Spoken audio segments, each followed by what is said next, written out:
مسلم community کے دوستوں، میں ہوں محمد مجاہد۔ آپ تمام دیکھنے اور سننے والوں کو السلام علیکم۔ امید ہے آپ خیریت سے ہوں گے۔ دوستو، اگر آپ نے بے حد مقبول ہونے والا T V serial Ertugrul Ghazi دیکھا ہے تو جس کریکٹر کے بارے میں ہم آپ کو بتانے لگے ہیں یقیناً آپ اس سے بخوبی واقف ہوں گے، کیونکہ ناظرین کا بے حد مقبول ہونے والا یہ کریکٹر سامسا الپ کا ہے۔ ویڈیو شروع کرنے سے پہلے نئے آنے والے دوستوں سے گزارش ہے کہ ہمارے چینل کو سبسکرائب کر دیں اور بیل آئیکن کے بٹن کو دبا دیں تاکہ ہماری آنے والی ہر ویڈیو آپ تک بر وقت پہنچتی رہے۔ دوستو، سب سے پہلے آپ یہ بات جان لیجئے کہ ارطغرل غازی میں دکھائے جانے والے سامسا الپ جو سیزن 4 میں شہید ہوتا دکھایا گیا ہے، اس کا کردار اور اب قرلس عثمان میں سامسا چاوش کا کردار دراصل تاریخ کے اعتبار سے ایک ہی شخص کا ہے۔ یہ تاریخ کا وہ اصلی ہیرو ہے جس نے سلطنت عثمانیہ کو قائم کرنے میں اہم اور کلیدی کردار ادا کیا۔ لیکن آخر کیا وجہ ہے کہ ارطغرل غازی میں سامسا الپ کو شہید ہوتے دکھایا گیا ہے؟ دراصل اس کی وجہ سیریل ارطغرل کے پروڈیوسروں کی کچھ وجوہات ہیں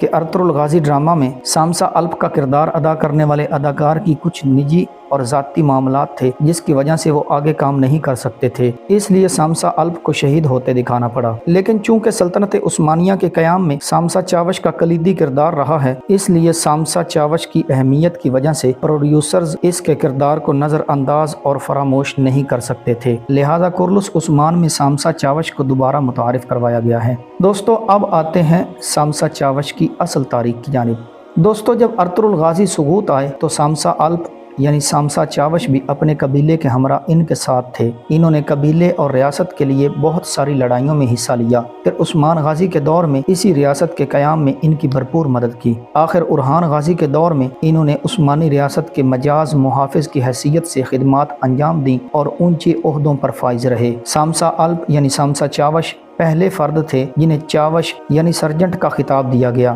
لیکن ان کی ذمہ داریاں اور مراعات ایک عام سرجنٹ سے کہیں زیادہ پیچیدہ اور مشکل تھیں۔ سامسا چاوش کا انتقال 1330 عیسوی کے بعد ہوا۔ انہیں سقوط کے قریب ایک گاؤں میں سپرد خاک کیا گیا جہاں آج بھی ان کا مقبرہ موجود ہے۔ اس وقت قرلس عثمان میں سامسا چاوش کا کردار ادا کرنے والے اداکار اسماعیل حاقی ہے۔